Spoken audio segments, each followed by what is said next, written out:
cabeza entra en una libreta, ¿eh? Entonces es mucho mejor tomar nota de todo lo que aparentemente ahora entiendas o puedas recordar, pero te puedo asegurar que con el paso del tiempo se olvidan muchas cosas.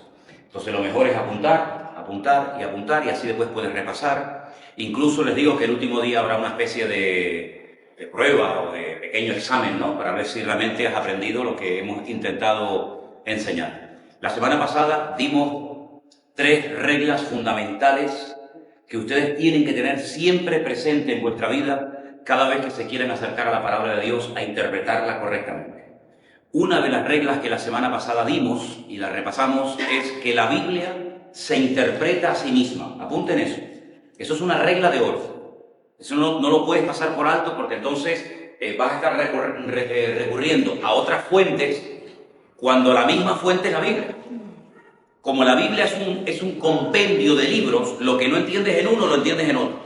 ¿De acuerdo? Así que la mejor forma de interpretar la Biblia es utilizando la misma Biblia. La Biblia se interpreta a sí misma. Una regla de oro fundamental. Segunda regla de oro que vimos la semana pasada. Un texto fuera del contexto es un pretexto. Así de claro. Un texto fuera del contexto es un pretexto.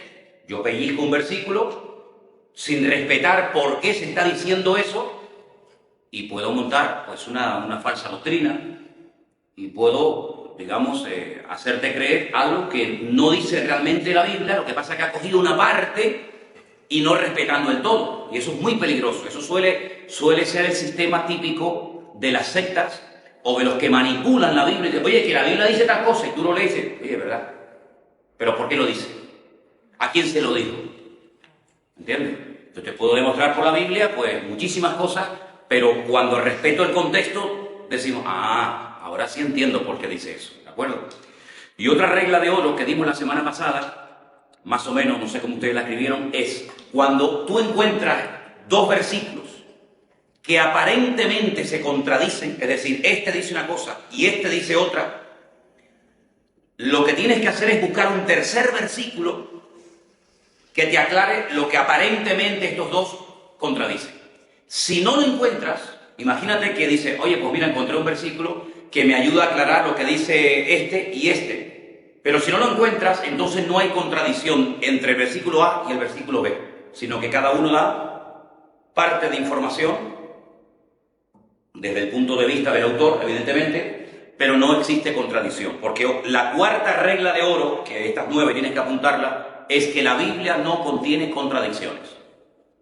La Biblia no contiene contradicciones. Eso no significa que no haya algo que tú no entiendas, que tú dices, oye, pues mira, yo es que esto no lo entiendo. Eso es otra cosa. Eso es otra cosa. Pero el que tú no entiendas una parte o un texto de la Biblia o una historia de la Biblia no significa de que la Biblia tiene contradicciones. Otra regla de oro fundamental de la hermenéutica a tener en cuenta. A la Biblia no le falta ni le sobra nada. A la Biblia, ¿qué te pasa? ¿Tienes un libro? A la Biblia no le falta ni le sobra nada. Y aunque parezca mentira lo que te voy a decir, es muy importante tener en cuenta no solamente lo que la Biblia dice, sino también lo que la Biblia omite. ¿Vale? Porque muchas veces estamos muy pendientes de lo que la Biblia dice, pero también tienes que estar muy pendiente de lo que la Biblia no dice. Bueno, y si la Biblia no dice nada sobre este tema, pues ya está, pues no te compliques la Biblia. Bastante tienes con lo que dice. Oye, es que la Biblia no dice nada sobre tal cosa. Pues debe ser que al Señor no le interesaba que perdieras el tiempo con eso. Invierte tu tiempo y tus horas de estudio en lo que dice, y lo que no dice, déjalo. ¿De acuerdo? Ahora, antes de entrar en el texto que la semana pasada yo les dije que teníais que leer para analizarlo hoy entre todos, según estas reglas que tenemos aquí, todos tienen este papelito, ¿verdad? Ok. Esto es algo que tú deberías, si no aprendértelo de memoria, por lo menos respetar. Hacemos un breve repaso de lo que vimos la semana pasada en este papel. Buscar el significado del texto, el significado único. Si la Biblia, por ejemplo,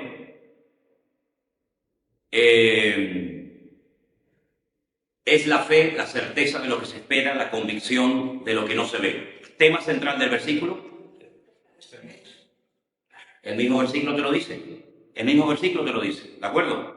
Entonces, si ves un versículo que ya te está hablando de un tema, pues ya está. Pues no te compliques la vida. Ese es el tema del versículo. Es que yo quería buscar un versículo que hablara del Espíritu Santo. Pues chicos, busca otro. Pero justamente ese no habla del Espíritu Santo. Hay autores a veces de libros cristianos o predicadores, que quieren interpretar y que quieren ver lo que el texto no dice. Por ejemplo, una vez escuché a un predicador que hablaba de la parábola del buen samaritano. ¿Cuál es el objetivo de la parábola del buen samaritano? ¿A qué apunta esa parábola? Misericordia. Misericordia, el amor al prójimo, ya está. Bueno, empezó a hablar de la cabalgadura que representa no sé qué, del mesón que representa no sé cuánto. Vamos a ver, céntrate en lo que dice la historia bíblica y no estés buscando interpretaciones o aplicaciones que la Biblia no le da. Eso es querer meter la Biblia con calzador donde no aparece, ¿de acuerdo? Entonces, las palabras claves del texto son fundamentales. El contexto, ya lo hemos dicho, lee siempre lo anterior y lo posterior, lo anterior y lo posterior. Ahora les voy a poner un ejemplo para que veáis cómo se puede manipular la Biblia y además te vas a dar cuenta muy fácilmente.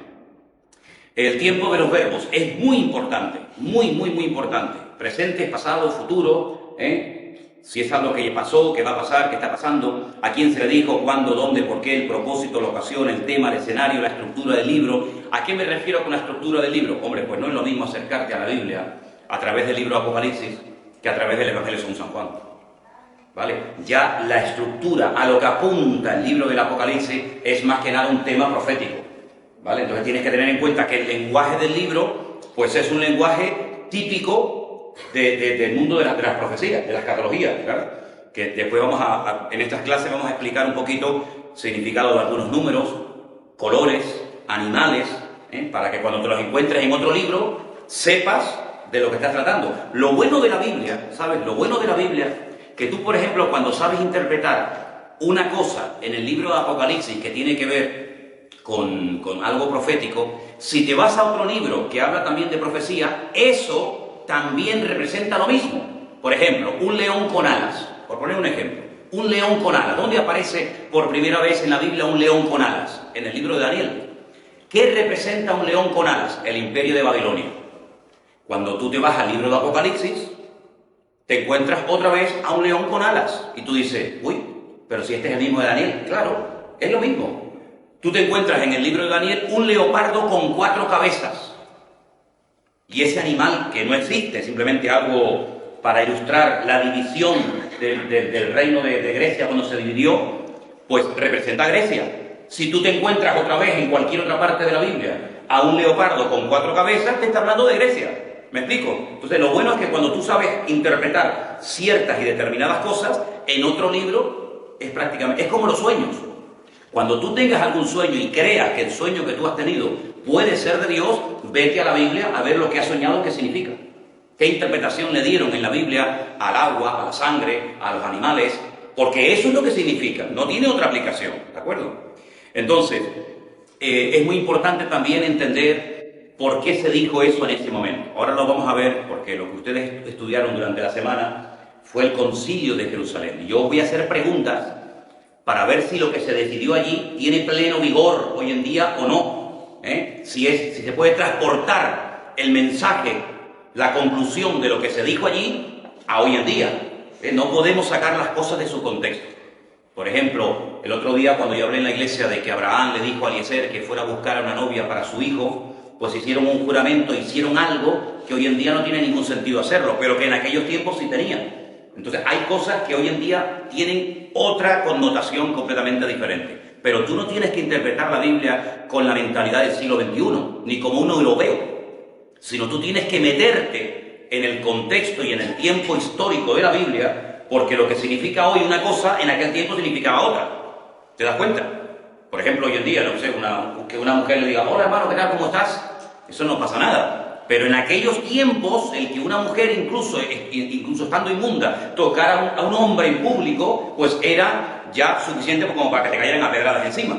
Entonces, no puedes interpretar la Biblia según tu concepto occidental del siglo XXI, sino respetando el contexto del tiempo. Después dice aquí, buscar las enseñanzas en los textos paralelos. ¿Se acuerdan lo que dijimos con eso, no? Si esto que estoy leyendo también lo cuenta otro libro, pues léelo en otro libro, porque vas a tener información más para entender. Aquí en el punto número 8 están lo que llamamos las dispensaciones, que son inocencia, conciencia, gobierno humano, promesa, ley, gracia y reino. No reina, sino reino. Alguien se le ocurrió hace mucho tiempo dividir la historia de la humanidad en periodos, que se llaman dispensaciones. Entonces, ¿cómo trató Dios con Abraham? Completamente diferente a como Dios trató con Adán y Eva. ¿Cómo trató con Moisés? Completamente diferente a como trata con nosotros hoy en día. ¿Por qué? Porque aunque Dios es el mismo, los tiempos han cambiado. La información que tiene hoy en día el creyente no es la información que tenían los creyentes hace 1000 años, por lo tanto la forma como Dios trata hoy en día contigo y conmigo probablemente es muy distinta a la forma como Dios trataba con Adán y Eva, que no tenían Biblia, ni pastor, ni iglesia, ni nada por el estilo. ¿De acuerdo? El trasfondo histórico. Es muy importante a veces cuando lees un pasaje de la Biblia situarte en las costumbres, en la historia, en la geografía del lugar. Por eso yo creo que una de las grandes ventajas de poder viajar a Israel es ver sobre el terreno la geografía bíblica. Porque aprender geografía de un país con un libro, hombre, no digo que esté mal, pero si yo te digo, oye, ¿Tacoronte dónde está? ¿Para allá o para acá? ¿El Teide dónde está? ¿En esta punta o en la punta de algo, en la punta de Teno? ¿Verdad? Que al vivir aquí ya te sitúas, aunque no hayas estudiado geografía de Canarias, pero ya por vivir aquí ya te sitúas. Bueno, pues es muy importante conocer la geografía bíblica, los viajes de Pablo, los viajes de Abraham, cuando las 12 tribus fueron a Egipto, situarte en el contexto histórico. Género literario, hoy vamos a ver algunas cositas interesantes. ¿Qué es esto que estoy leyendo? ¿Una poesía, una parábola, una promesa? Intención del autor, muy importante. El punto número 12, ¿está hablando en singular o en plural? ¿Esto es para todo o era para esa persona en particular? Por eso lo dice el 13. Y finalmente, pregúntale cosas al texto cuando lo estés estudiando, pregúntale. Si es un pecado, si es un ejemplo a seguir o no seguir, es una orden, una oración, una verdad, a creer, es un consejo. Esta lista te va a ayudar muchísimo. Es una lista base para poder interpretar los textos bíblicos. Quiero que apunten en esta tarde lo siguiente. Cuando ustedes estudian hermenéutica, hay varias formas de estudiar esta asignatura. Apunta, por el sistema racionalista, yo voy a explicar ahora qué es todo eso, pero tú apunta, el método o el sistema racionalista, el método o sistema alegórico, el método dogmático,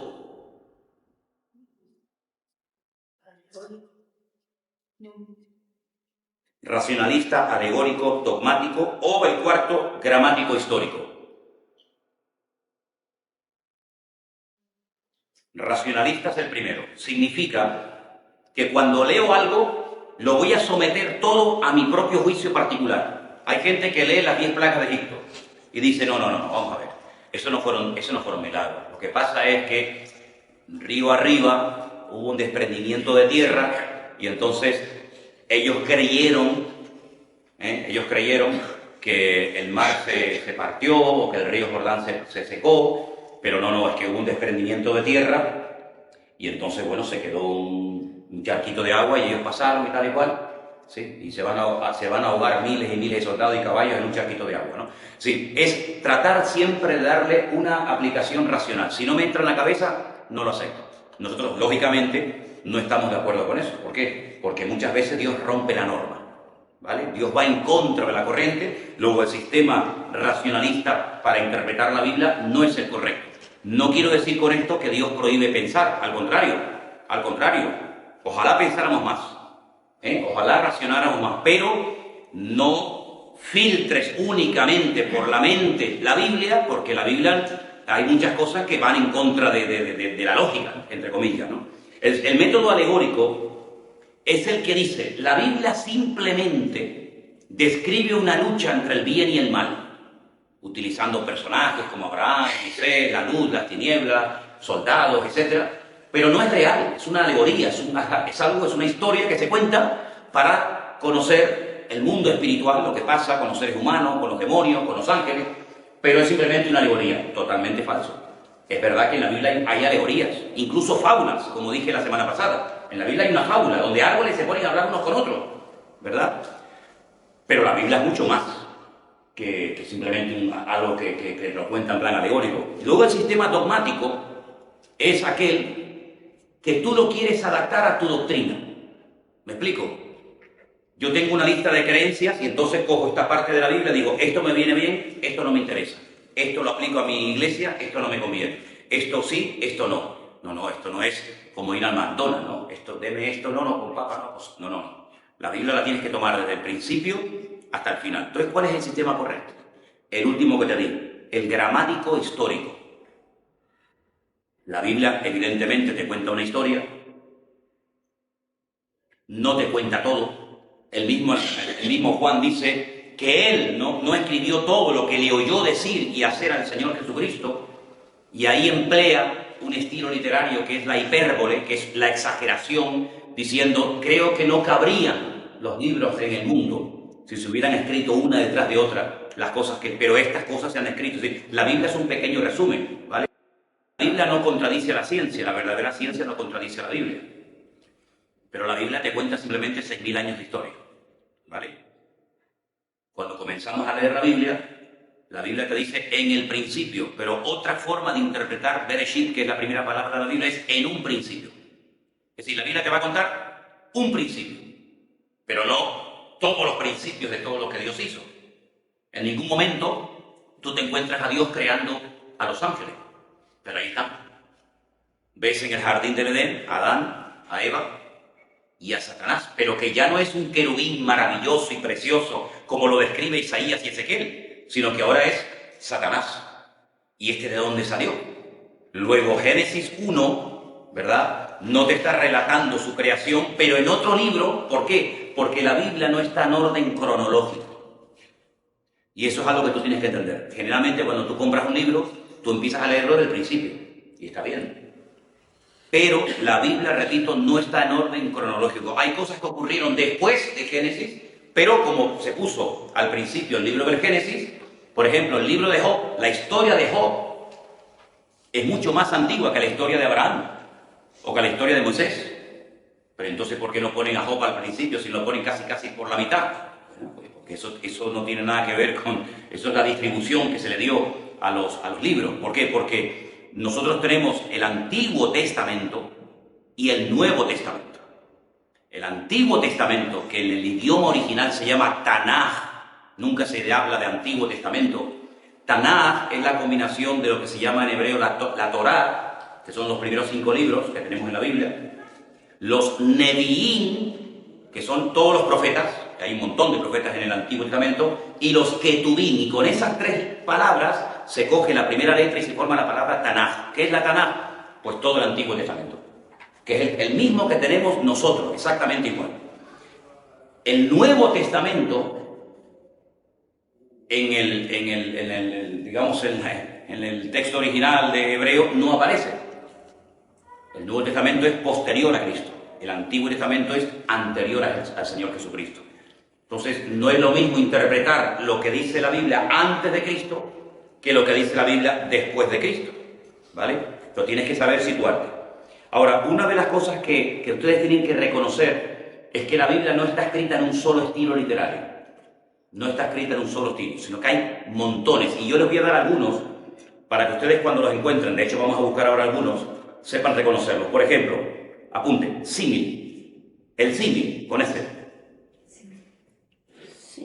Símil, así como suena, símil.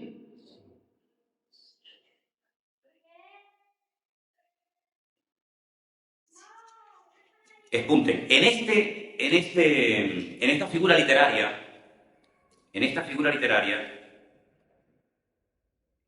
suelen aparecer 3 adverbios, que son como, así y semejante. Repito, en esta figura literaria que se llama el símil, suelen aparecer 3 adverbios, que son como, así y semejante. Y ahora vamos a ver algunos versículos. Vamos a Priscila, búscame Génesis. Estos versículos apúntenlos. Génesis 13, 16, Matías, Sí. Isaías 1, 8. Yo lo repito, no se preocupen. Mateo 13, 31 y Mateo 23, 37. Repito. Génesis 13, 16. Isaías 1, 8. Mateo 13, 31 y Mateo 23, 37. En esos versículos, hay cientos, tienes que descubrir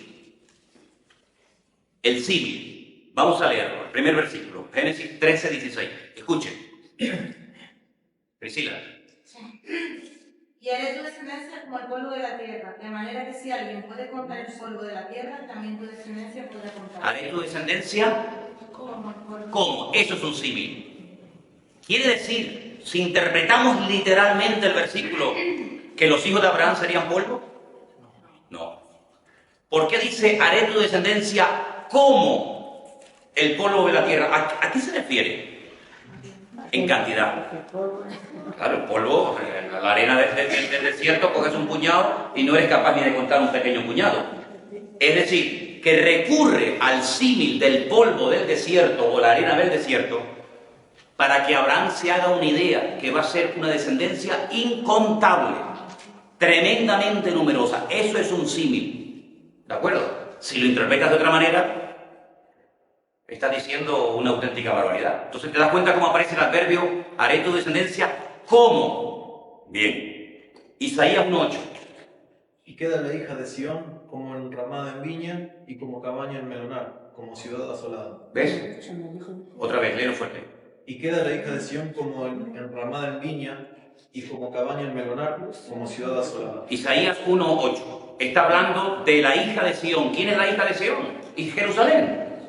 Entonces, Jerusalén va a quedar como y compara una serie de cosas con Jerusalén en ese momento de la historia. Eso es un símil. Cuando se compara algo conocido para que el autor sepa lo que le va a pasar a esa persona, a ese lugar, a esa familia o a ese pueblo. ¿De acuerdo? Es como, así, semejante, etc. Mateo 13:31. ¿Quién lo tiene? Venga, Margarita. Otra parábola le refirió diciendo: el reino de los cielos es semejante al grano de mostaza, que un hombre tomó y sembró en un campo. Es semejante. Sí, eso es muy típico de las parábolas. Es decir, es poner un ejemplo, ¿vale? Es como un grano de mostaza. Pero hombre, no puedes interpretar literalmente, sino simplemente es un ejemplo para que te des cuenta a qué se parece el reino de los cielos. Y tenemos finalmente Mateo 23:37. ¿Quién lo tiene? Venga. Jerusalén, Jerusalén, que matas a los profetas y apedreas a los que te son enviados. ¿Cuántas veces quise juntar a tus hijos, como la gallina junta sus polluelos debajo de sus alas, y no quisiste? ¿A qué compara Jesús el deseo de unir a los hijos de Dios a Jerusalén? ¿A qué los compara? A la gallina cuando junta los polluelos. Entonces, hombre, queda bien claro que lo que pretende el Señor es apuntar a la unidad. Yo quise juntar a mis hijos como la gallina junta a sus polluelos, pero ustedes no quisieron. ¿De acuerdo? Eso es un símil. Esa figura literaria aparece muchísimo en la Biblia. Muchísimo. ¿Por qué? Porque la gente que está oyendo el mensaje, o los futuros oyentes que van a oír el mensaje, tienen que saber por dónde van los tiros. Y cuando se emplea esta figura literaria, que es el símil, pues más o menos te haces una idea de lo que quiso decir el autor, el profeta, el rey o el señor o quien fuera. ¿De acuerdo? Bien, tenemos otra figura literaria que es la metáfora. Apunte, la metáfora.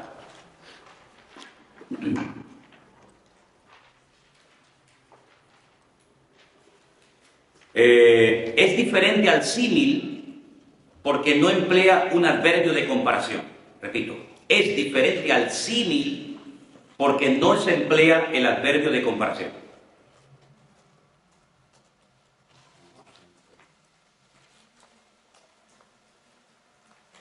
Un versículo que lo vais a entender perfectamente. Os vais a dar cuenta que no aparecen los tres adverbios anteriores, que era semejante, como y así. Miren esta palabra. Vosotros sois la luz del mundo. ¿Lo interpretamos literalmente? Quiere decir que cuando se va la luz, tú llegas, y en cuanto tú llegas, ¿qué quiso decir el Señor cuando nos dice a nosotros, vosotros sois la luz del mundo? ¿Qué quiso decir el Señor? ¿Eh? Sí, que íbamos de alguna manera a ayudar, ¿no? A iluminar, a aclarar las ideas. Vosotros sois la sal de la tierra. ¿Qué quiso decir el Señor? Porque si dice que yo soy la sal de la tierra, pues tengo que saber lo que hace la sal. ¿Qué hace la sal mismo? Darle sabor a las cosas. Tú le quitas la sal a una comida y está sosa, pero tú le echas sal y ya tiene gustito. La sal no produce sed. Cuando comes algo muy salado, no dices, uff, muchacho, dame agua porque tengo mucha sed. Pues eso es lo que tú tienes, ¿verdad? Pero no es que literalmente yo sea un tarrito de sal, ni que sea una linterna ambulante, ¿vale? Entonces se parece al símil, pero no emplea adverbio, sino que directamente dice, eres la sal de la tierra, soy la luz del mundo, etcétera, etcétera. Esta es otra figura. Apuntar los versículos que os voy a dar, después lo hice en casa. Santiago 4:14. No lo vamos a leer ahora, pero en casa leer Santiago 4:14. Cantares 2:14. Y Proverbios 18:4. Repito, Santiago 4:14, Cantares 2:14 y Proverbios 18:4. Son 3 versículos donde veis la metáfora. ¿Bien? ¿Proverbios? Sí, Proverbios 18:4. ¿Ok?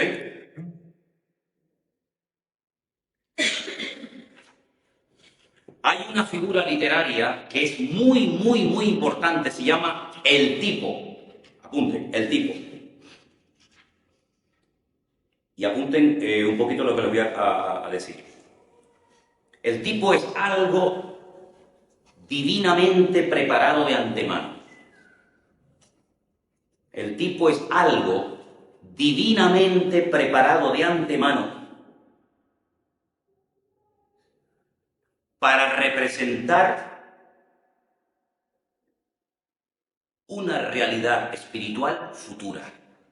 El tipo es algo divinamente preparado de antemano para representar una realidad espiritual futura. Sigan. Puede ser una persona, un lugar, un objeto, un oficio, una institución o un suceso. Repito, el tipo puede ser una persona, un lugar, un objeto, un oficio, una institución o un suceso.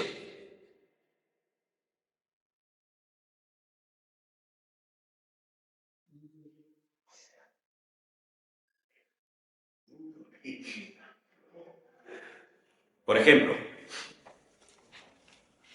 el sumo sacerdote, que ahí tenemos las vestiduras.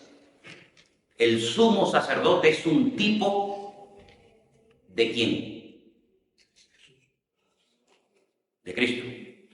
Y yo pregunto ahora, ¿por qué? ¿Por qué yo puedo ver en la figura del sumo sacerdote un tipo de lo que Cristo sería cuando Él viniera? ¿Por qué? ¿Qué hacía el sumo sacerdote? ¿A quién representaba el sumo sacerdote? Representaba al Señor en la tierra. Bien, Cristo representó a Dios perfectamente. Era el que intercedía entre el pueblo y Dios. Cristo dice que es el único mediador entre Dios y los hombres. ¿Qué más? Tenía que mantenerse santo. La santidad, la pureza del sumo sacerdote tenía que ser a prueba de bombas. Cristo fue el varón perfecto, nunca pecó de ninguna manera, ni con el pensamiento, ni con las acciones, ni con las palabras, ¿vale? Entonces, el tipo es algo que a ti te enseña a ver, a ti te enseña mentalmente a reconocer de antemano la realidad futura. Entonces, en cierto sentido, como dijo el apóstol Pablo, todo lo que ocurrió en el Antiguo Testamento era una forma de preparar mentalmente al pueblo de Israel para que cuando apareciera el verdadero, dijeran, este es. Los corderos, los animales que se sacrificaban en el Antiguo Testamento, ¿quitaban los pecados? No. La Biblia dice categóricamente que la sangre de los animales no puede perdonar pecados. Entonces, ¿para qué los mataban? Porque era una forma de, primero, demostrarle al pueblo que sin derramamiento de sangre no hay perdón de pecados. Segundo, que todos somos pecadores y necesitamos que alguien muera por nosotros. Pero cuando apareció el Señor Jesucristo, Juan el Bautista dijo: este es el Cordero de Dios que quita el pecado del mundo. Luego, todo lo que hemos hecho durante siglos y siglos y generaciones nos ha estado preparando y preparando y preparando mentalmente y ha estado apuntando ¿a quién? ¿A Cristo?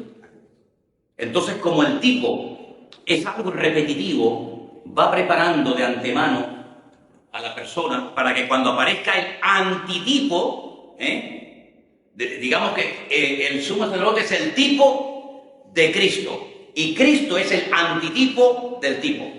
¿Me explico?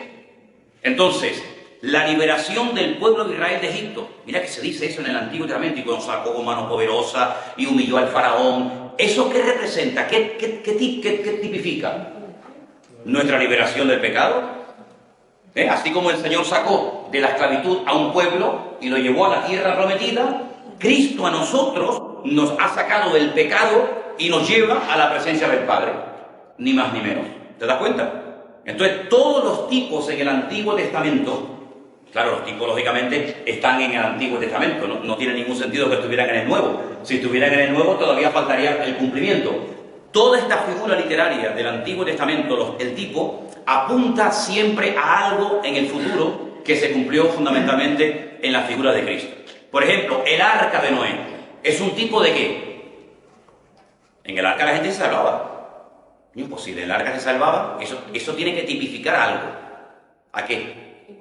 ¿A Cristo? El que está en Cristo pasará por luchas, por pruebas y por dificultades, pero no muere. Noé estaba dentro del arca de Noé, dentro del arca, vaya, y no se ahogó, no murió. Luego, el arca es un tipo de la salvación que encontraríamos en Cristo. Tú entrabas al tabernáculo y veías el famoso menorá.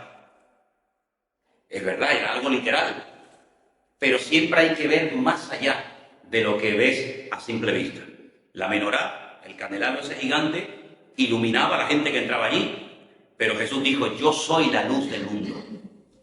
Luego esto es un botón de muestra de lo que yo sería, o de lo que el Señor sería el día de mañana. Cuando entrabas al tabernáculo, en la mano derecha, te encontrabas una mesa llena de panes, que eran los panes que comían los sacerdotes.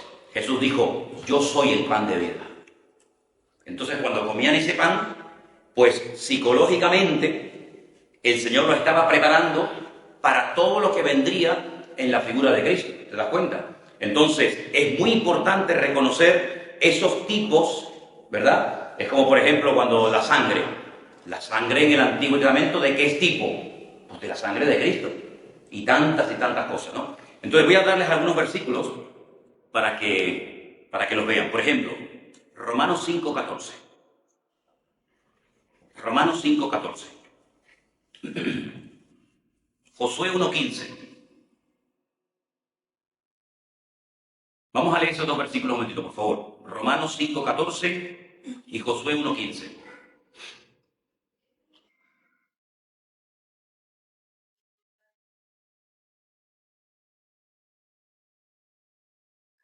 No obstante, reinó la muerte desde Adán hasta Moisés, aun en los que no pecaron a la manera de la transgresión de Adán, el cual es figura del que había de venir.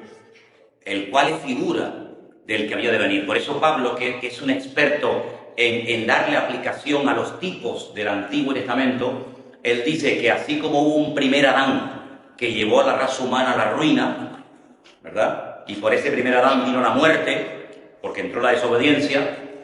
Cristo, que sería el segundo Adán, traería la vida, traería la restauración y traería el perdón de pecados. ¿Se dan cuenta? Entonces se pueden utilizar personas para ver pinceladas de Cristo. Por ejemplo, ustedes no ven en José. ¿Conocéis la historia de José, no? La del Antiguo Testamento, ¿sí o no? Ok, decirme cosas de José que podemos ver reflejado a Cristo en su vida. A ver. ¿Era correcto? Era una persona correcta, sí, Cristo lo era. ¿Eh? Los hermanos lo vendieron. Y a Cristo, dice, a los suyos vino y los suyos no lo quisieron. ¿Qué más? Lo acusaron injustamente. Lo acusaron injustamente. Si a alguien en esta vida han acusado injustamente de algo, ese fue el Señor. ¿Te das cuenta? Tiene un tiempo de humillación, José, pero tiene un tiempo de esplendor. El Señor cuando lo levanta a José, amigo, vamos. El Señor tuvo un tiempo de humillación, pero cuando el Padre levantó a Cristo, dice que le dio un nombre sobre todo nombre, para que en ese nombre se doble toda rodilla, ¿verdad? Entonces, hay personajes del Antiguo Testamento que tipifican a Cristo. Tú no ves, por ejemplo, a Isaac encima de un altar a punto de ser sacrificado. Tú no ves, en cierto sentido, a Cristo. Pero después, sin embargo, como ningún ser humano podía morir por otro ser humano, Abraham tuvo que coger un carnero, quitar al hijo del altar y ponerle el carnero encima y sacrificarlo en su lugar. O sea, hay muchísimas cosas del Antiguo Testamento que todas apuntan hacia el Señor Jesucristo, ¿de acuerdo? Entonces, digamos que el tipo apunta a una realidad futura y el antitipo es la realidad misma, ¿de acuerdo? Bien, hay otra figura literaria que quiero que la apunten, y es la siguiente, se llama apóstrofe, todo junto, así como suena, apóstrofe. Apunte, cuando las palabras van dirigidas a una persona ausente o muerta,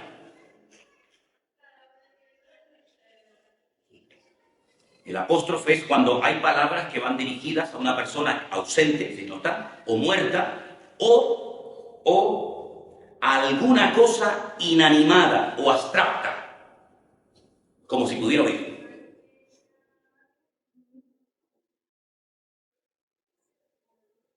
Repito, cuando las palabras van dirigidas a una persona ausente o muerta, a alguna cosa inanimada o abstracta, eso es un apóstrofe.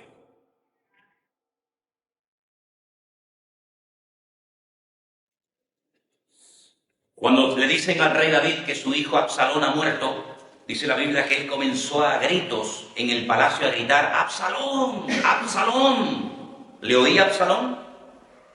Estaba muerto.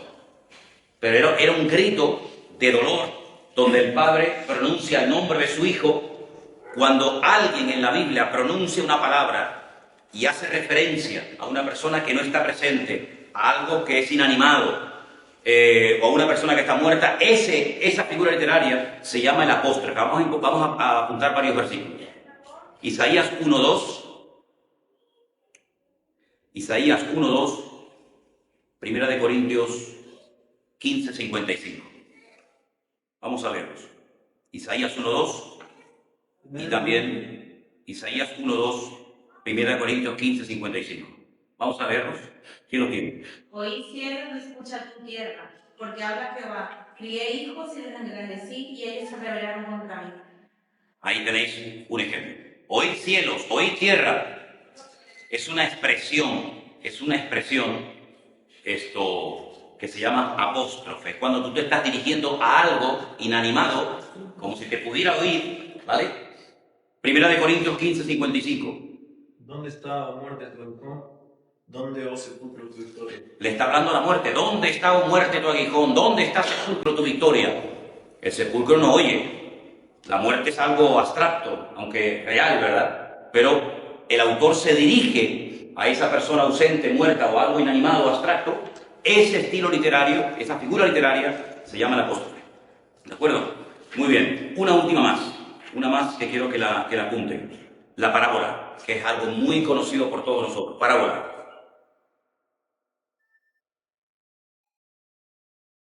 Algo que tienen que tener muy en cuenta. En las parábolas nunca se usan nombres propios. Nunca.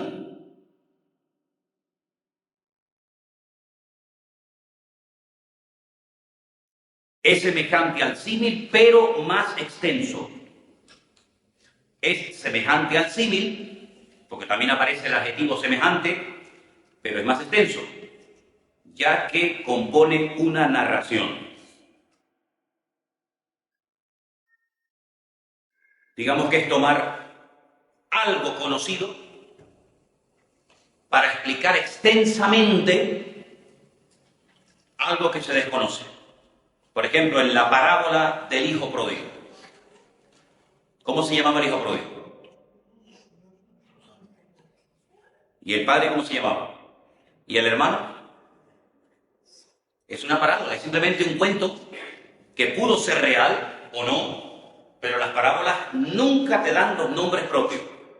Luego, cuando Jesús explica la historia del rico y Lázaro, no es una parábola, porque dice que el rico, no dice el nombre del rico, pero sí dice el nombre del pobre, que se llamaba Lázaro, que no tiene nada que ver con el otro Lázaro, hermano de María y Marta. Luego, esa no es una parábola, es una historia real, porque ¿cómo se diferencia una parábola, que es una historia irreal, con una aplicación, de una historia real?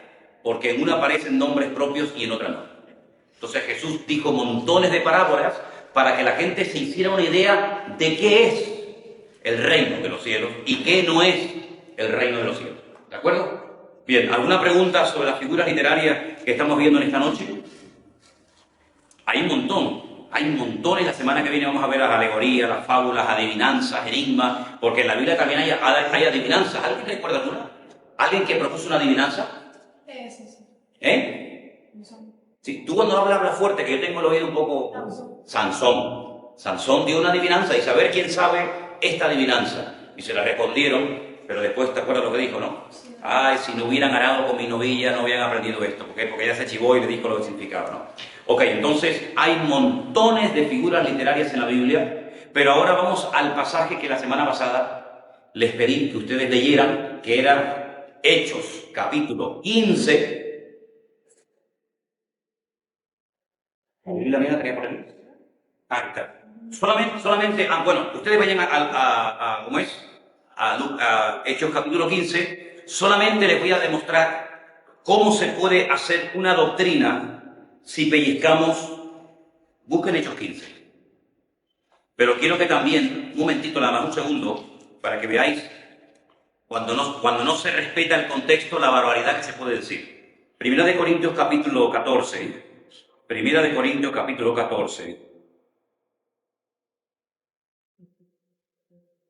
Todo el capítulo 14 de Primera de Corintios es un capítulo que habla acerca de cómo se debe de utilizar dos dones. Bueno, realmente menciona tres, ¿no? El don de hablar en lenguas, el don de interpretar lenguas y las palabras de profecía. ¿Por qué? Porque en la iglesia de Corinto había un desorden. Y Pablo llegó a un punto en el que dijo, mira, si alguna persona entra de la calle y les ve a todos ustedes en alta voz hablando en otras lenguas, no pensará que ustedes están locos. Y el que está sentado, ¿cómo puede decir amén si no se entera lo que estáis diciendo? Entonces Pablo establece un orden, dice, un momentito, cuando alguien habla en lenguas, cuando termine, que alguien interprete lo que ha dicho. Y dice, y si no hay intérprete en la iglesia, pues que se calle y que hable solo, ¿verdad? Entonces está estableciendo un orden, pero fijaros, si no respetamos todo el contexto del capítulo 14, leemos el 39, que dice, aquí en esta versión dice, así que hermanos míos, anhelen vehementemente profetizar y no impidáis hablar en lenguas. ¿Qué dice ahí en vuestras Biblias? Procurar y no impidáis, ¿sí o no? No impidáis.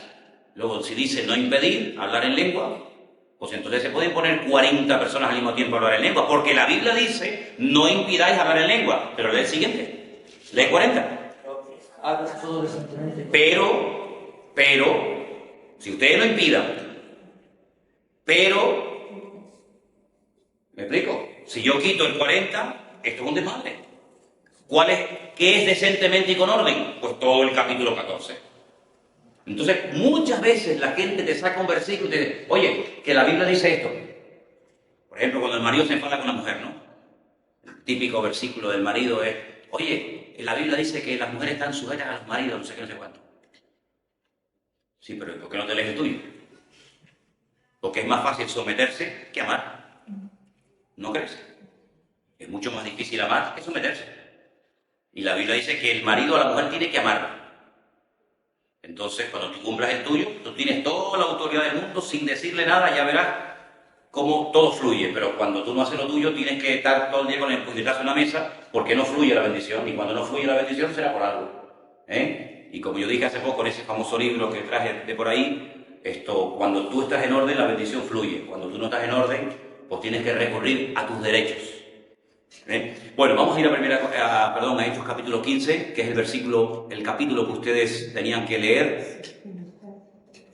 Y con esta lista que todos tienen, este papelito que ustedes tienen, vamos a ver qué podemos sacar de este pasaje. Voy a coger la Biblia con la versión que ustedes tienen, si no, después se los leo.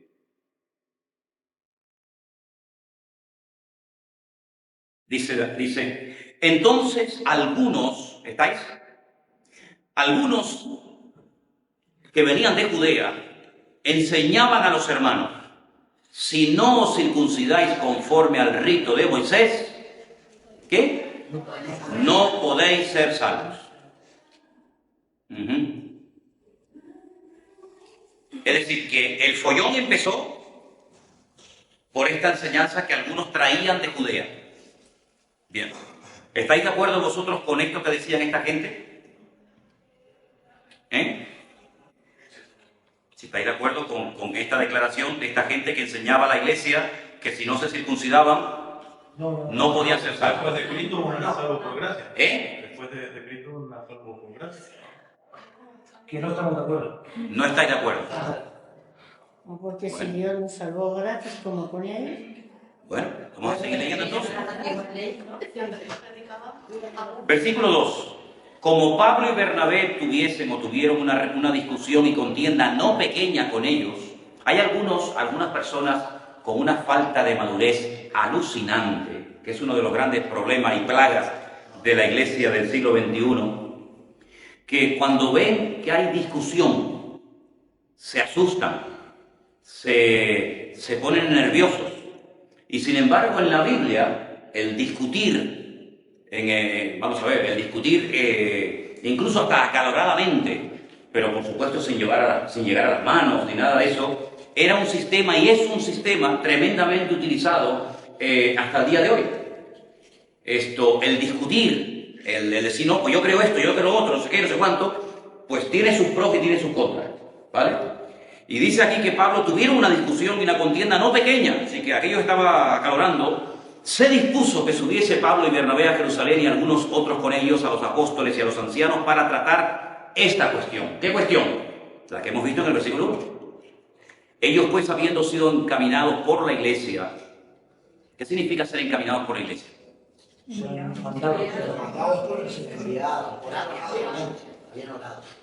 No, vamos a ver. Orado, aquí la palabra orar no aparece. Encaminados por la iglesia.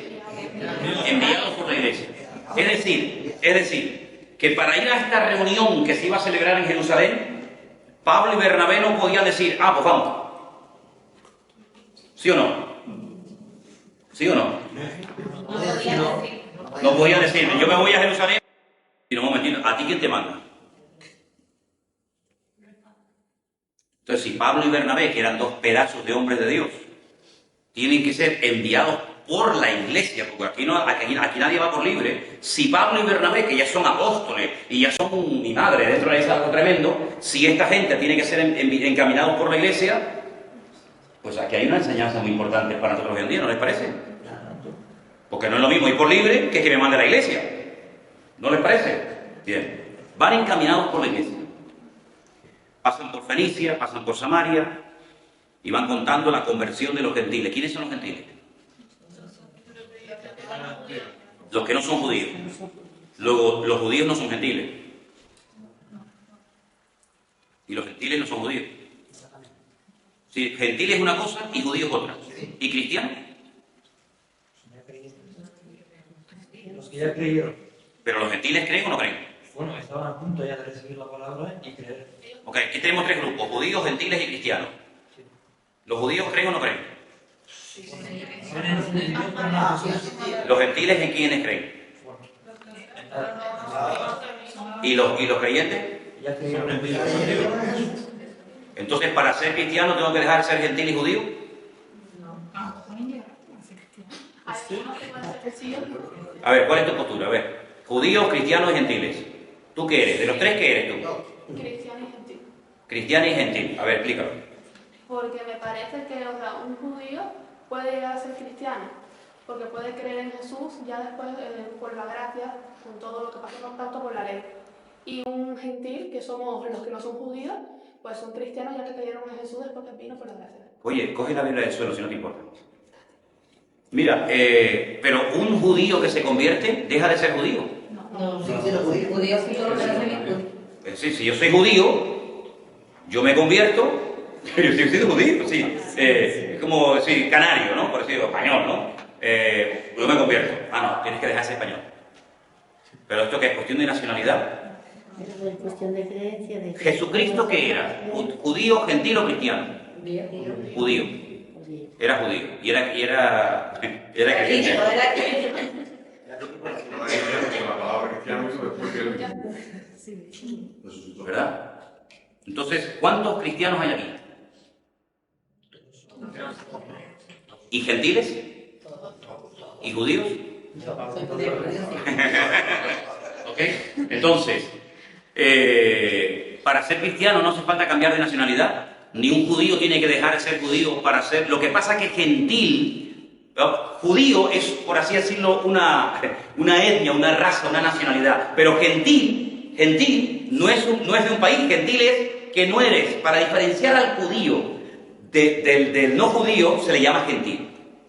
Pero no dice, no, ¿tú dónde eres? Yo soy gentil. No, tú serás canario, colombiano, cubano, argentino, chileno, lo que sea. ¿Me explico? Entonces ellos van contando por el camino la conversión de los gentiles. Vale, perfecto.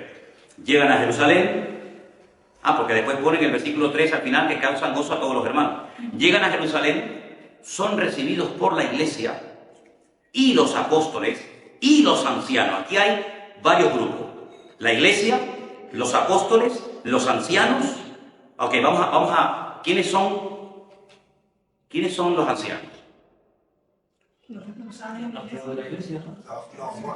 Lo que más tiempo llevaba en la iglesia. ¿Cuántos años tiene que tener una persona para ser considerada anciana? ¿Puede ser un anciano, puede tener, digamos, entre comillas, el cargo de anciano con 35 años? Es que eran los entendidos de la Torá, entonces...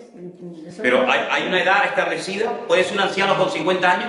No, pero se decía anciano más que nada por el conocimiento que tenía, no por la edad. Por la universidad. Sí, pero responder a mi pregunta. ¿Una persona puede tener el cargo de anciano con 50 años o tiene que tener 95? A punto ya de morir, ya que se le cae la baba y con el bastón pase anciano. Bueno. Puede ser por... ¿Y qué diferencia hay entre los apóstoles y los ancianos? Porque aquí menciona a los apóstoles y los ancianos. ¿Cuál es la diferencia? Eran como los sabios a los que había que consultar y pedir permiso para... ¿Qué es más, un apóstol o un anciano?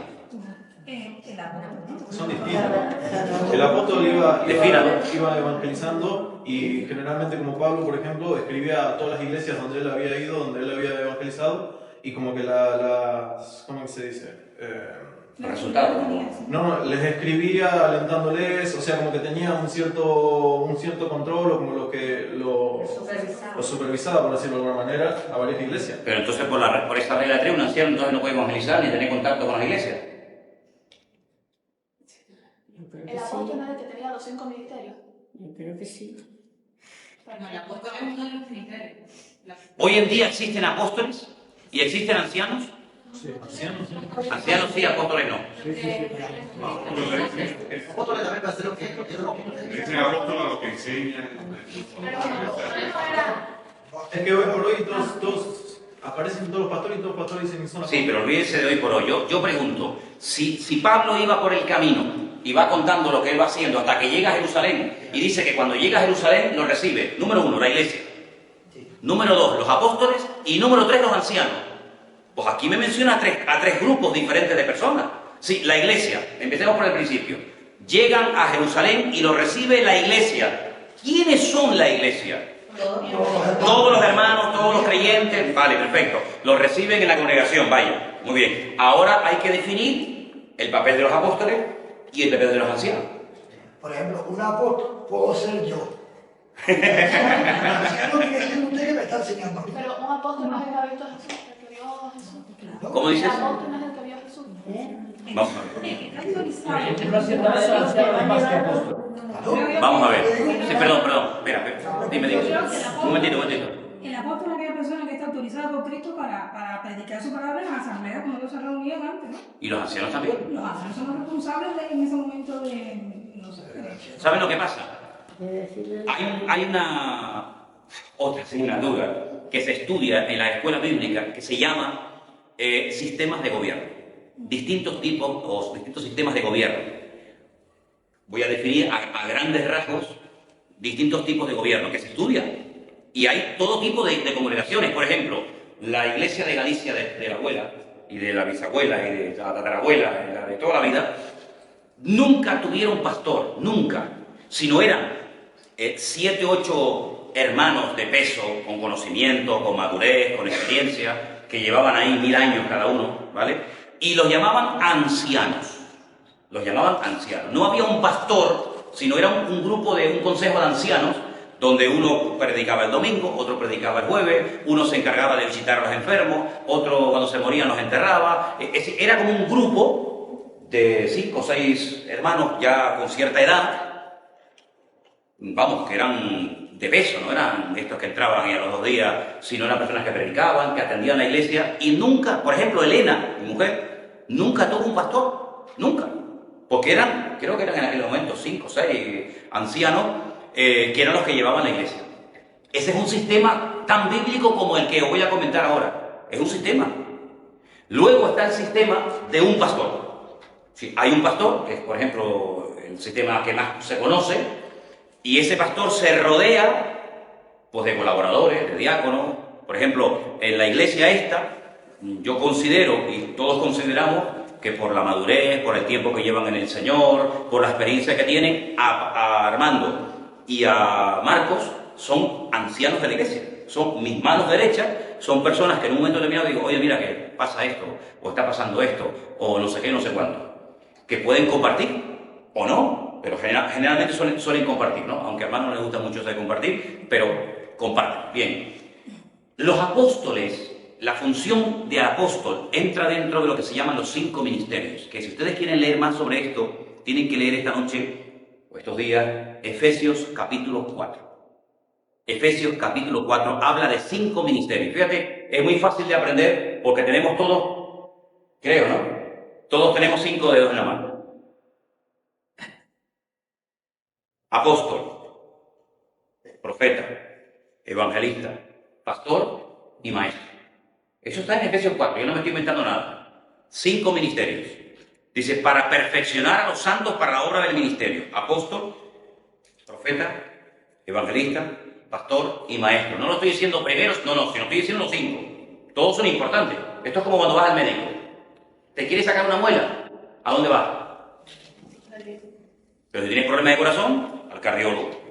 Y eres mujer y te quieres revisar, al ginecólogo. Y no sé qué de estómago, bueno, al estomatólogo, como se llame, ¿no? ¿Ok? ¿Vale? Entonces, son especialistas. Ahora, el evangelista se sabe. Dice que es como el dedo este, ¿no? ¿Cómo se llama el dedo este, el más largo? El evangelista es el que se proyecta afuera, el que fundamentalmente gana a la gente nueva, ¿vale? La diferencia es que el apóstol hace de todo un poco. Porque es como el dedo gordo, que es el único dedo que puede tocar los demás fácilmente. ¿Ves? El dedo pulgar toca a todos fácilmente. Entonces el apóstol es el que estableció la iglesia. No había, él la fundó, él la pastoreó, él la enseñó, él la no sé qué. El apóstol hace de todo un poco. Es una especie de, entre comillas, de hombre orquesta, hace de todo, pero no es específicamente una sola cosa, sino que es un poco pastor, pero también es un poco maestro, y es un poco evangelista, y es un poco no sé qué, es un poco de todo un poco. Sin embargo, tú ves, por ejemplo, hay gente que son maestros de la palabra, pero nada más que maestros, si no lo puedes poner en la calle a evangelizar, porque dice, mira, es que yo no sé cómo va esto. Y coges a un evangelista que solamente predica el evangelio a gente nueva de la calle, y lo pones a dar un estudio bíblico, y no sabe, porque no tiene las herramientas. Entonces los apóstoles son los que el Señor llamó, los capacitó, y eran los que hacían de todo un poco. Los ancianos, en aquellos tiempos y hoy en día, son personas que pueden llegar a atender 100% una iglesia sin ningún problema. De hecho, hay montones de iglesias que no tienen pastores, que tienen ancianos, pero el anciano está para ayudar y para colaborar con el pastor, ¿vale? Ese es otro sistema de gobierno. Hay un sistema de gobierno que se llama congregacional, donde el pastor es una persona que contrata un grupo, un colectivo llamado iglesia. Este es el típico sistema de gobierno de las iglesias bautistas. ¿Sí? El pastor no pinta absolutamente nada. Es un señor que ha contratado, que ha llamado a la iglesia y le dice, mire, nosotros queremos que usted se encargue de los cultos, de predicar, no sé qué, pero mire, nosotros si queremos pintar la iglesia tenemos que hacer una reunión, si queremos comprar no sé qué, usted es como un empleado. Luego hay otro sistema, que es el sistema piramidal, que es, la misma palabra lo dice, una persona que es una especie de papa, donde aquí nadie tiene derecho ni a decir ni mu, porque hay un sistema piramidal que generalmente es el sistema que funciona fundamentalmente dentro del ámbito católico, donde hay una jerarquía muy bien establecida, papas, cardenales, obispos, etcétera, y donde el pueblo pues va y tiene que asumir lo que dicen sus autoridades espirituales, ni más ni menos. No es con cuestión de comparar este es mejor, este es peor, porque depende de donde te hayas criado, todos tienen sus pros y todos tienen sus contras. Pero en este caso vemos que ellos fueron a la iglesia, a los apóstoles y a los ancianos. Luego tenían este sistema en la congregación, estaban todos los apóstoles, aún no había muerto ninguno, ahí estaba Pedro, Jacobo, Juan, Santiago, Tomás, Bartolomé, estaban todos, no había muerto ninguno, pero aparte de eso, había ancianos, que son personas de peso, yo pensaba que los ancianos pues eran los que sabían más de la ley y de... Sí, pero imagínate los apóstoles. Las cosas, sí, pero imagínate los discípulos después de haber estado 3 años con Cristo, si sabían o no sabían. Sí, claro. Me explico, no es que los apóstoles eran pobrecitos, no, los apóstoles sabían latín, porque habían estado con el maestro de maestros, ¿vale? Y los ancianos siempre los hubo, pero el Señor escogió a discípulos que vienen de la palabra disciplina, los disciplinó, los podó, les enseñó muchas cosas y luego fueron apóstoles. La palabra realmente apóstol significa enviado, uno que es enviado, pero ¿con qué autoridad? Se ha puesto lamentablemente de moda en el mundo entero. Todo el mundo es apóstol hoy en día. Todo el mundo es apóstol. De hecho, bueno, hay muchísima gente que dice, no, ya no me llames pastor, ahora soy apóstol. Y sigue siendo lo de toda la vida, pero como si fuera un cargo superior. Y aquí no es como el ejército, que el comandante, el capitán, el sargento, el cabo, ¿verdad? Entonces ellos fueron a estos 3 grupos. Sigo. Estamos en el versículo 5. Pero algunos de la secta de los fariseos que habían creído, la palabra secta en aquellos tiempos no tenía la connotación negativa que tiene hoy en día. La palabra secta era un grupo. Hoy en día secta es una cosa peligrosa, una cosa dañina. La palabra secta en aquellos tiempos era simplemente un grupo. Podía ser una secta deportiva, una secta política, una secta religiosa. Había una secta, un grupo que eran los fariseos, que habían creído, que se levantaron diciendo, es necesario circuncidarlos y mandarles que guarden la ley de Moisés. Se reunieron los apóstoles y los ancianos. Recuerden siempre en la Biblia hay algo muy importante, se me olvidaba. El orden. Primero menciona apóstoles y luego ancianos. Es como, por ejemplo, cuando empieza el primer viaje misionero y se diga Bernabé y Pablo. Ya después dice Pablo y Bernabé. ¿Sí? El que lleva la voz cantante, el que lleva la autoridad, siempre se menciona primero y después a continuación los segundos, ¿vale? Entonces dice que se reunieron con los apóstoles y los ancianos para conocer este asunto. Después de mucha discusión, Pedro se levantó y dijo, varones hermanos, vosotros sabéis cómo ya hace algún tiempo Dios escogió que los gentiles oyesen por mi boca la palabra del Evangelio y creyesen. Esto fue con Cornelio, ¿se acuerdan? Dios, que conoce los corazones y les dio testimonio dándoles el Espíritu Santo, lo mismo que a nosotros. ¿Cuántos tienen aquí esta tarde el Espíritu Santo? ¿Eso qué significa? ¿Y cuándo te lo dio? ¿Cuándo les dio a ustedes el Espíritu Santo? Por el bautismo. ¿Cuál? Después del bautismo. Después del bautismo. Y el que no se ha bautizado no lo tiene. Hay varias opiniones. Matías dice que con el bautismo, tú dices que cuando creímos, el otro dice que cuando confesamos. ¿Qué significa? por esa boca, por esa boca y tenemos nuestra boca. Ahí tienes el Espíritu Santo. No lo aceptamos. Hay nada que hacer. ¿Sabes? Nosotros tenemos una jerga, nosotros hemos desarrollado una terminología que no tiene nada que ver con la Biblia. Dicho sea de paso, yo la entiendo y sé lo que estás diciendo. Y lo conocemos. Pero muchas veces nosotros decimos, tú has aceptado al Señor, el que le estás preguntando no tiene ni idea de lo que está diciendo. No, tú tienes que convertirte. Y te pregunta, ¿y qué me tengo que convertir? ¿En garrapata ahora o qué? Utilizamos confesar, convertirte, y son palabras que no están en la Biblia. ¿Cómo una persona en la Biblia aceptaba a Cristo? Nosotros hoy en día tenemos una cosa que dicen la oración de fe, o la oración de no sé qué, que dice, a ver, repite conmigo. Cierra los ojos. Señor Jesús, creo en ti, te acepto como mi Señor, bien, amén. Ya estás convertido. No hay ni un solo caso en toda la Biblia de una persona que se convirtiera así. Ni una sola ocasión. Entonces la pregunta es, ¿cómo se convertía la gente en la Biblia? Porque no era como nosotros lo hacemos hoy en día. No estoy diciendo que lo estemos haciendo mal. No estoy diciendo que lo que estoy diciendo es que lo estamos haciendo diferente a como se hacía en la Biblia. No estoy diciendo que lo hagamos mal, porque la mayoría de las veces lo hemos hecho así. Pero cuando Pedro predica en el día de Pentecostés y 3.000 personas dicen, bueno, ¿y ahora qué hacemos? Se bautizaban. ¿Por el oír el qué? ¿Por el oír el qué? No, pero yo llevo ya los 50 años al Evangelio. Y más o menos todo el mundo cree. ¿Cómo se convertía la gente en el Nuevo Testamento? Vale, creyendo, que el diablo también cree y no se ha convertido. Se bautizaban al momento. Se bautizaban al momento. No hay ni un solo caso en la Biblia de decir, bueno, el año que viene, no, ¿te has convertido? Bautízate. ¿Por qué? Porque era una forma pública de decir, ¿es verdad? Demuéstralo. ¿Tú sabes lo que era un judío? Delante de otro judío, decir, señores, me hago como los mesiánicos, me hago como los cristianos y me bautizo como ellos, automáticamente te sacaban de la sinagoga, te dejaban de hablar, te quitaban el habla.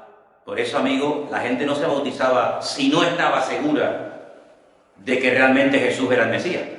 Porque decir a una persona, di conmigo, Señor Jesús, me arrepiento, entra en mi corazón, amén, venga, Dios te bendiga, ya eres convertido. No, convertido no, ha repetido una frase, no es convertido. Por sus frutos los conoceréis. ¿Cómo que convertido? No es así tocar un botón y tan fácil. Hoy en día decimos, no, es que es gratis. ¿Es gratis el qué? La salvación. Eso es mentira. Hermano, me está diciendo que eso es mentira.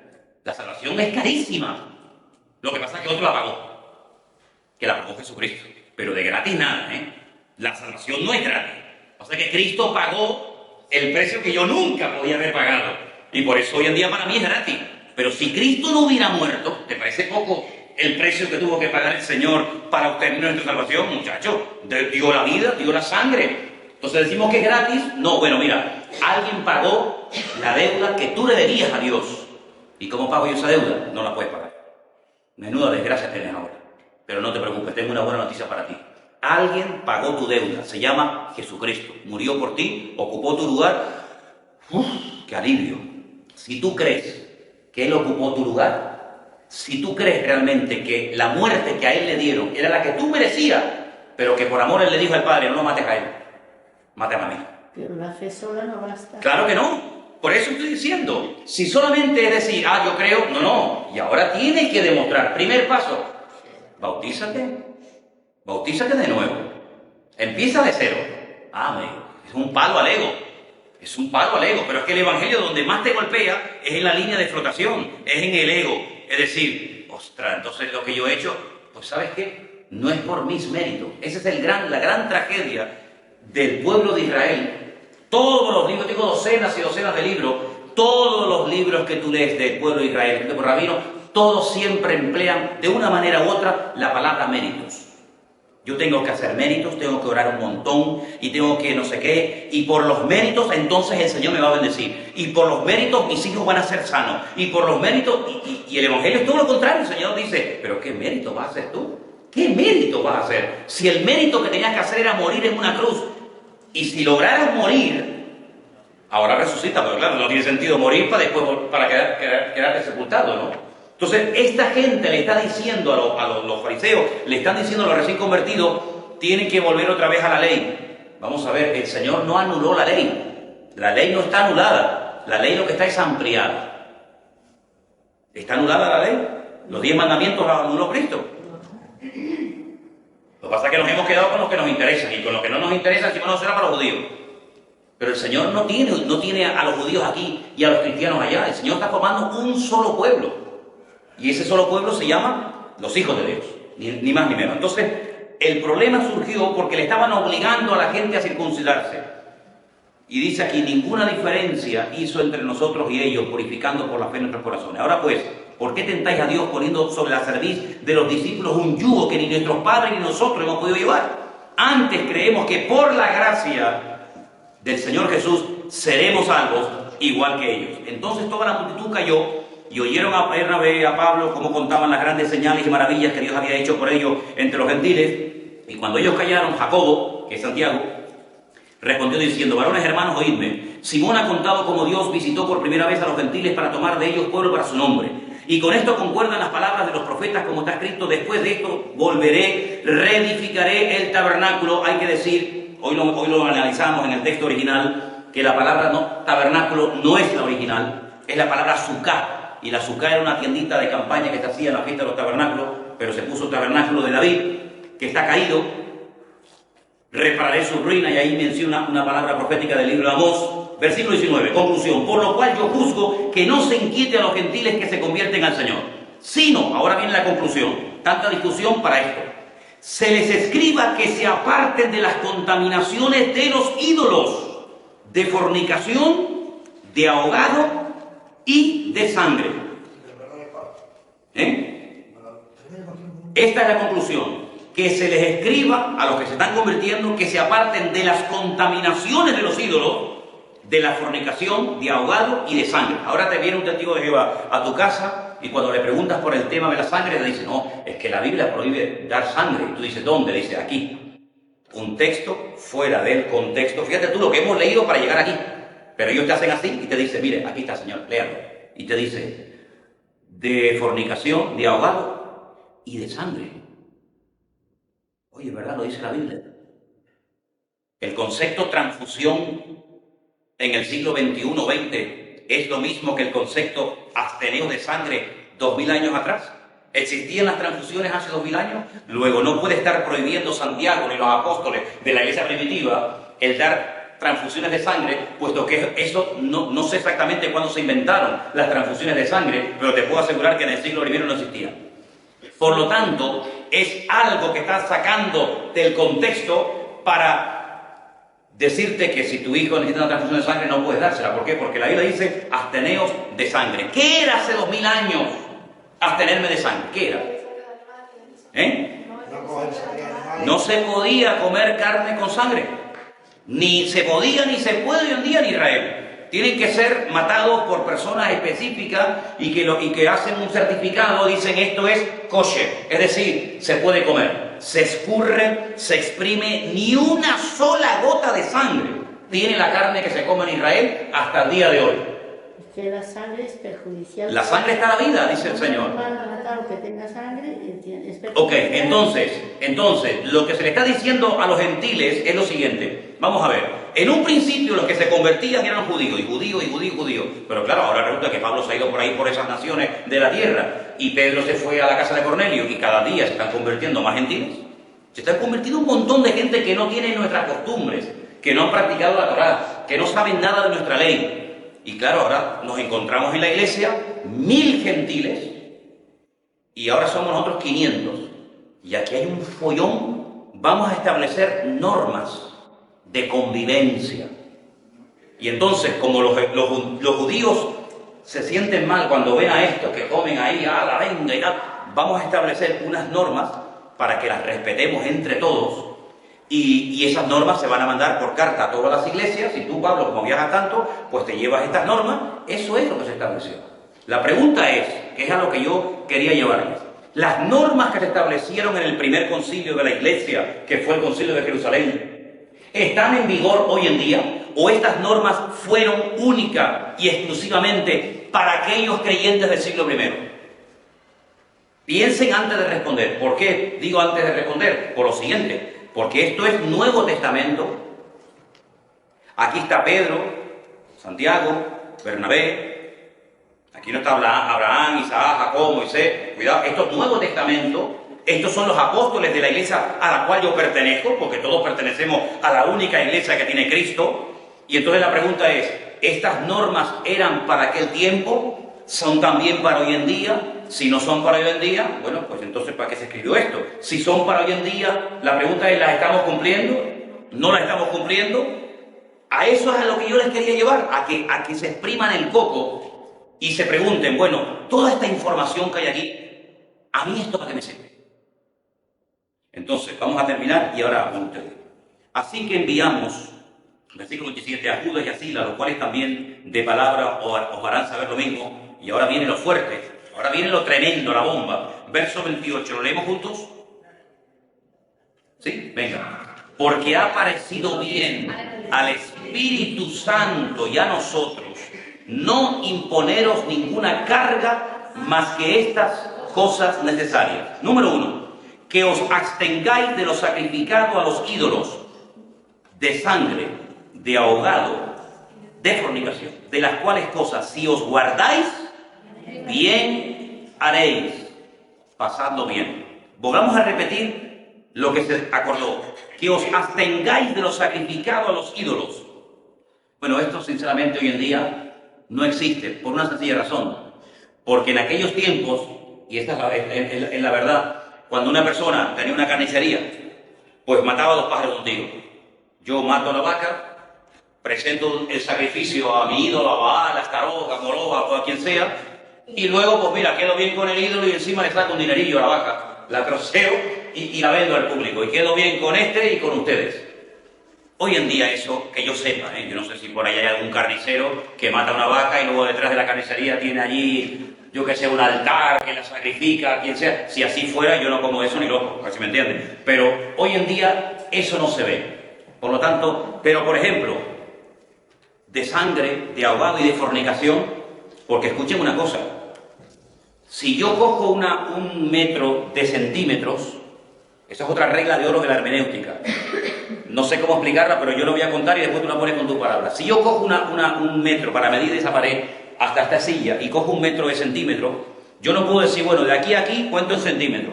De aquí a aquí en pulgadas, de aquí a aquí en yardas o lo que sea. Es decir, no puedo utilizar 4 varas de medir. Si mides en centímetro, centímetro. Y si mides en pulgadas, pulgadas. ¿Ok? El sistema métrico decimal nuestro es diferente al sistema métrico decimal de los americanos y de los ingleses. Pero si tú coges 1 metro, tienes que decir 80 centímetros, no puedes decir 80 centímetros, 3 pulgadas y 2 no sé qué. Si tú coges una forma de interpretar un capítulo, no puedes decir versículo 1 alegórico, versículo 2 literal, versículo 3, esto es metáfora, versículo 5 parábolas, versículo 6, no, vamos a ver. Coge una vara de medir para interpretar todo. El absteneos de sacrificado a los ídolos hoy en día no tiene una aplicación porque hoy en día las carnicerías son otra historia y tal. Pero si decimos, ¿y de fornicación? ¿Nos tenemos que abstener hoy en día de fornicación o esto era para aquel tiempo? ¿Estamos de acuerdo? Entonces, si tengo que respetar el no caer en fornicación, tengo que respetar todo lo que dice el versículo. No puedo decir, miren el versículo 29. No, absteneos de sangre, eso para eso no. De sangre, eso son cosas de antes. Ahogado, bueno, fornicación sí, porque oye, la fornicación es una cosa grave. Vamos a ver. Tú no puedes decir la fornicación sí y lo otro no. O todo o nada. Esa es una regla de interpretación de la Biblia. Entonces tú dices, Señor, pues entonces, pregunto. La morcilla, que está hecha con sangre, que a mí, vamos, no por nada, perdonen, pero a mí me encanta, ¿no? Sobre todo las de Burgos. Si yo, el versículo 29 son 5 cosas, digo no, con la fornicación, por supuesto, ¿no? Si no, eso será un desmadre. ¿Con esto estás de acuerdo? Pero con esto no. O lo cogemos todo o no cogemos nada. Es como los 10 mandamientos. ¿Cuántos son mandamientos? 10. Con 9 estoy de acuerdo, con el del sábado no, porque no. Pero vamos a ver, vamos a empezar. Primero sí, segundo también, cuarto, quinto, pero el otro no. O los coges todos o no coges ninguno. Ese es el gran problema de los cristianos, que cuando chocamos con algo que nos tambalea un poco, decimos, eso era para Israel, eso es del Antiguo Testamento, que esto no es nuevo Antiguo Testamento, que esto es el libro de los Hechos, que aquí están nuestros hermanos en la fe, Pablo, Santiago, Pedro, Bernabé, que aquí no son los patriarcas del Antiguo Testamento, que no estamos en el monte Sinaí, que estamos en Jerusalén, primer siglo de la era cristiana. Y si ponen unas normas, pues oye, el que no se puedan aplicar hoy en día algunas, porque eso de absteneo de la sangre de los ídolos no se practica, pero las otras cosas sí se practican. Entonces mi pregunta es, ¿esto es aplicable hoy en día, sí o no? ¿A qué conclusión habéis llegado después de haber estado estudiando una semana esto? Es una maravilla preguntaros a vosotros cosas, pero sí, no, sí, el diálogo es espectacular. Yo pienso que hay otro versículo que dice, si come y come para el Señor, pues come, y si no come y lo hace para el Señor también, pues no come. O sea, yo lo aplico más a ese contexto, que tienes que dejar a tu... O sea, yo creo que se debe de cumplir, ¿no? Porque ahí lo dice, y sigue en el Nuevo Testamento, pero también hay cosas que ya no se dan, como la sangre. Aunque yo creo que sí, los cubanos que están aquí saben que sí que se sigue sacrificando animales a los ídolos y la gente luego se los come. Y la gente que cubana que está aquí sabe que es verdad. Sí, sí. Y entonces, ¿qué hay que cumplir? La verdad que es cubano para saber que es No, ya. de animales, porque Ay, el esa vecina también, vamos.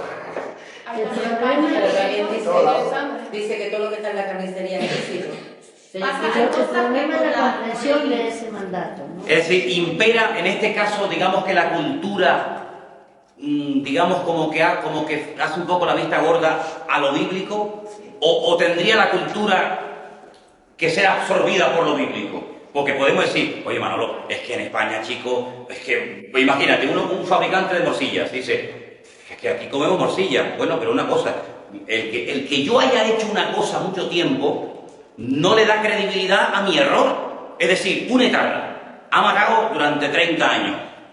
Bueno, yo no lo veo tan mal, porque al fin y al cabo será así a un tío en la cabeza. Pero vamos a ver, dijo. El que tú hayas hecho una cosa muchas veces no le da... Es como cuando una mentira, ¿no? A base de repetir y repetir y practicar una mentira, como que se convierte en verdad. Pues no, señor. No, señor.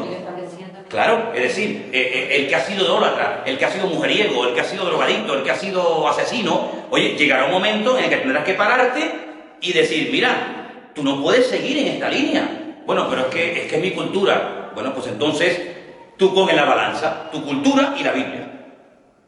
A ver qué pesa más. Si la Biblia, porque hombre, cuando fue el Evangelio a Guinea Papúa, allí se comían unos a otros. Y la cultura era que se comían unos a otros. Pero el Evangelio llegó y le dijo, mira hermano, no te estés comiendo a la hermana a bocado, eso no se puede hacer, ¿me entiendes? Entonces él tuvo que enseñar que el canibalismo está prohibido en la Biblia, además que lo dice. ¿Verdad? Lo que pasa es que a veces la cultura, sí es verdad que impide mucho por cumplir ciertas determinadas cosas. Por ejemplo, lo de los 10 mandamientos, el guardar el sábado, hoy por hoy aquí es prácticamente imposible, porque ¿quién no trabaja un sábado? ¿Entiendes? En Israel el sábado se paraliza, es como un domingo, digamos aquí. Pero hoy en día en Europa, en Occidente, el sábado es muy complicado guardarlo. Sí, pero esto es mucho más fácil que guardar, por ejemplo, el Shabbat. Esto es más fácil, sí. Esto es más fácil. Sí, es más fácil. Pienso yo, ¿no? Porque, por ejemplo, la pregunta es, ¿en nuestra cultura, en nuestro contexto hoy en día, se come sangre? ¿No? Ostras, Carmen, las morcillas de toda la vida, la morcilla se hace con sangre. Pero yo no me voy de la morcilla ni me la comeré, a mí me da tremendo asco. Es otra cosa. Yo respeto a las personas que le gustan, pero sin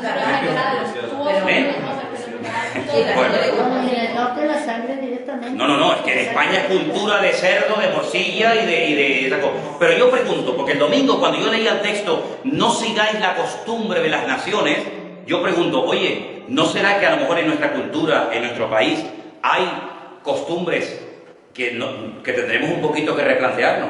Por ejemplo, yo le voy a poner un caso concreto, que es el mío, y además hoy justamente me llamaban de la península una hermana que viajó ahora con otro Israel y me dice, oye Manolo, explícame esto. Vamos a ver. Yo me metí un día en internet y empecé a leer y a estudiar y a buscar libros por aquí y por allá. Procedencia del arbolito de Navidad y de las bolitas. ¿Sí? ¿De dónde viene esto? ¿Sí? ¿Quién fue el primero que se le ocurrió? Porque tuvo que haber un primero que puso bolitas colgadas en un árbol. Venga, vamos a estudiar. Ostras, cuando yo empecé a leer aquello, yo dije, yo no pongo en mi casa un arbolito con bolitas ni a palos. ¿Por qué? Porque era la fiesta más pagana del mundo, que se cortaban los testículos a los animales, se colgaban en los árboles para adorar a los demonios. Y entonces resulta que llegó un emperador y dijo, esto es una barbaridad, matando animales, no sé qué, no sé cuánto, poniendo regalitos en los árboles para que vinieran los demonios de noche. Pero entonces, ¿cómo hacemos? ¿Cómo lo quitamos? No lo quitemos, es imposible quitar esto. Esto está tan arraigado en la cultura que vamos a hacer algo. Vamos a utilizarlo como un símbolo de la Navidad cristiana. Entonces lo que hizo fue que le dio un matiz cristiano a algo puramente pagano. Entonces, ¿qué pasa? Que claro, se ha practicado 1 año, 2 años, 1 siglo, 2 siglos, 1 milenio, 2 milenios, y hoy en día, pues, oye, ¿qué hay de malo? Te dice la gente. ¿Y qué hay de malo? Pues vamos a ver. Yo no digo que sea una barbaridad. Oye, no paséis por aquí, estamos en una clase. Entonces, yo no digo que sea malo el poner un árbol de Navidad, pero ahora que yo sé por qué se ponía, a quién se ponía y para qué se ponía, yo digo, yo personalmente, ahora si usted lo quiere poner, oiga, como si quiere traer una bola así, a mí me da lo mismo. Pero yo particularmente no me siento identificado. Es como si yo fuera de Tordesillas, del pueblo de Tordesillas de Valladolid.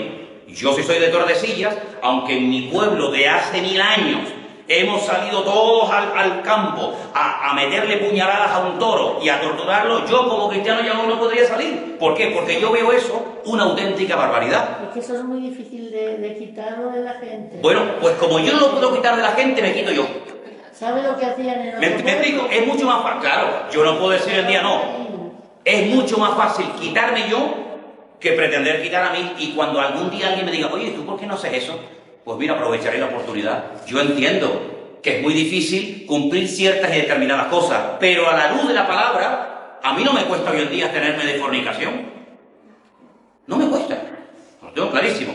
Pues si no me cuesta tenerme de una cosa, ¿por qué me cuesta tenerme de otra? Porque se ha enraizado en la cultura, porque se ha hecho parte de la cultura y no hay nada más difícil que quitar que algo que forma parte de la cultura, de la tradición, de, oye, Pablo, esto lo hemos hecho de toda la vida. Sí, no lo discuto. Pero eso no le da credibilidad a tu error o a tu pecado.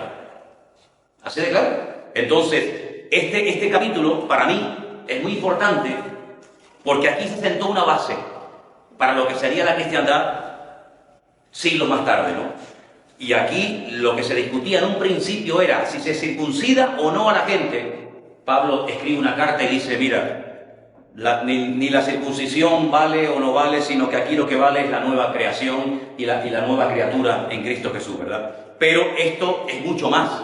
Esto es a lo que se acordó y por eso yo creo que sería bueno que no solamente leyéramos la Biblia y vengamos a una clase de hermenéutica como esta, sino que yo me tengo que parar en un momento determinado y decir, oye, yo tengo cierta edad, yo he estado practicando, aceptando, creyendo o apoyando una serie de cosas durante años, chicos, y yo a la luz de la palabra seré un bicho raro, pero yo en conciencia no puedo entrar, no puedo seguir en ese juego en el que yo, sin querer, por ignorancia, estuve durante un montón de tiempo. Hoy me preguntaban por teléfono desde Ponferrada, provincia de León, y la Navidad, digo, mira, vamos a ver. Sabemos todos a estas alturas que Jesús no nació en diciembre y que la Navidad es una fiesta pagana que se cristianizó, pues un poco como para que la gente dejara el paganismo, pero ¿sabes lo que pasa? Yo utilizo esta fecha como una plataforma para decirle al mundo lo que verdaderamente es la Navidad. Si todos los cristianos del mundo dejáramos de celebrar esta fiesta, ¿quién daría testimonio al mundo de que un día el Mesías vino a este mundo a morir por nosotros? Entonces yo digo, hermanos, Cristo no nació en la Navidad, nosotros no participamos ni de Papá Noel, ni del arbolito, ni estas barbaridades, ni este comercio, pero quiero aprovechar estos días, que la gente está más o menos así abierta, a decir que la Navidad es esto, y la Navidad no es ni esto, ni esto. Es como la Semana Santa. Yo no participo directamente de la Semana Santa, pero a mí me da pie para explicar a cualquier persona, pues mira, pues Jesús un día vino aquí, murió y fue crucificado. ¿Me entiendes? Es utilizar la coyuntura para dar testimonio, pero no en sí la fiesta para yo involucrarme en ella. ¿Me entiendes? Bien, lo dejamos hoy por hoy. La próxima semana yo les voy a dar distintos pasajes de la Biblia y ustedes van a tener que, yo les voy a dar una poesía, a otro una hipérbole, a otro una profecía, a otro lo que sea, y ustedes van a tener que sacarle el jugo al pasaje bíblico. ¿De acuerdo? Repasen los apuntes, lean los versículos que nos han leído hoy y la próxima semana también le daré explicación de colores, números y animales, para que cuando lo vean en la Biblia sepan a qué se refiere. Caballos que cambian de color, dicen, "Uy, el caballo, ¿qué caballo es eso? Es un camaleón, es un caballo, ¿no?" Manolo, Sí. todo el mundo se queda con la duda. Si tú Un comes momentito, por favor. Carmen. Aquí todo el mundo se queda con la duda si tú aún comes morcilla. Por lo menos yo. Hombre, la verdad es que a mí me gusta, pero la verdad es que ya no puedo. Morcilla es una cosa. Sí, por favor, un segundito. Cuando en la Biblia dice ahogado, ¿quiere decir animales ahogados? Sí, O... los animales los mataban, sí. Y una cosa que a mí yo siempre he tenido esa duda. Cuando el Señor le dice a, creo que fue a Pedro, mata y... Levántate, mata y come. Eso. Era una visión, ¿eh? Era una visión, no era algo literal. Vale. Interpretar una visión como algo literal, eso era una... Es decir, ¿qué quería decirle el Señor? Muy buena pregunta, ¿eh? ¿Qué quería decirle el Señor cuando le dice a Pedro, levántate, mata y come? Y él dice, es que yo nunca he hecho esto. Tú me estás diciendo a mí que vaya en contra de la ley que prohibía comer animal. Lo que lo estaba preparando era para el encuentro de los dos gentiles que venían para que fuera a casa de Cornelio a predicar, pero era una misión. Pedro no se podía haber levantado físicamente de la azotea donde estaba para matar a un animal, sino simplemente era una visión a través de la cual el Señor estaba dando un mensaje, pero no era algo literal, ¿vale? Y entonces, a ver, yo compro en cualquier supermercado cualquier carne y que sé yo si fue el hombre que... Dice la Biblia, en ese caso no preguntes nada, lo que te pongan delante cómelo. Pero si te dicen, lo dice la Biblia, pero si te dicen, mira, ¿sabes qué? Esto que te acabo de preparar, yo le acabo de presentar ahí a una santera, no sé qué. Ah, mira, perdona, yo esto no participo. Pero come sin preguntar nada. Si te está ahora dando una información, ahí queda tu conciencia. Pero al principio yo como. De ahí está la importancia de verificar y encima En el versículo cuando habla de hogar, te manda Levítico y habla de una desnudez del padre, del cuñado. No, pero eso no está correcta la cita. Ahogado era que ahogaban a los animales, los ahogaban. Por eso te pregunto, porque como te desvía a este capítulo. Sí, pero es que en ese capítulo seguramente hablará de otra cosa, no solamente hablará de eso. La sangre. Los judíos, cuando matan al animal, le dan la vuelta. Generalmente el animal está de cuatro patas y lo degollan así por abajo. El judío le da la vuelta y le corta el cuello de una forma que el animal se queda sin una sola gota de sangre en el cuerpo. Pero los gentiles utilizaban otras formas, incluso hasta la misma tortura, los ahogaban y todo eso, y el Señor dice, porque eso eran prácticas paganas. Detrás de estas cosas que estamos leyendo, son prácticas paganas, y lo que la Biblia sí nos dice a todos, y eso sí que tenemos que estar de acuerdo todos, es que no debemos de participar de prácticas paganas. Hay cosas en nuestro país, como en todos los países del mundo, que son normales. Sí, son normales, son cosas que forman parte de la idiosincrasia de los pueblos. Bueno, normales para ustedes, pero es que yo ya me he salido del sistema. ¿Vale? Yo ya me he salido del sistema. Y perdona que lo diga, yo no puedo hoy en día participar de coger una vaca y cogerla y tirarla del campanario abajo como se hace en la provincia de Teruel, que se cogen vacas y la estrellan contra el suelo. No comer el animal ese, es imposible. Claro, hombre. Entonces... En el pueblo donde yo estaba... Tú eres de Burgos, ¿no? Por la parte de León. Ajá. Estuve yo viviendo allí bastante tiempo y en las corridas de toros corrían el toro, que era un animal muy bien criado y muy hermoso cuando estaba vivo. Sí. Pero luego lo corrían, le mataban como le mataban y después vendían esa carne más barata y decía la gente, esa carne es muy buena, esa carne es de un animal muy bueno, pero esa carne tenía veneno de lo que le habían hecho sufrir. Claro, por ejemplo, del abogado, del que le han matado mal. Claro, hoy en día, por ejemplo, una corrida de toros, la gente, yo me crié en ese ambiente, que mi padre fue torero, entonces yo lo conozco perfectamente, desde la A hasta la Z.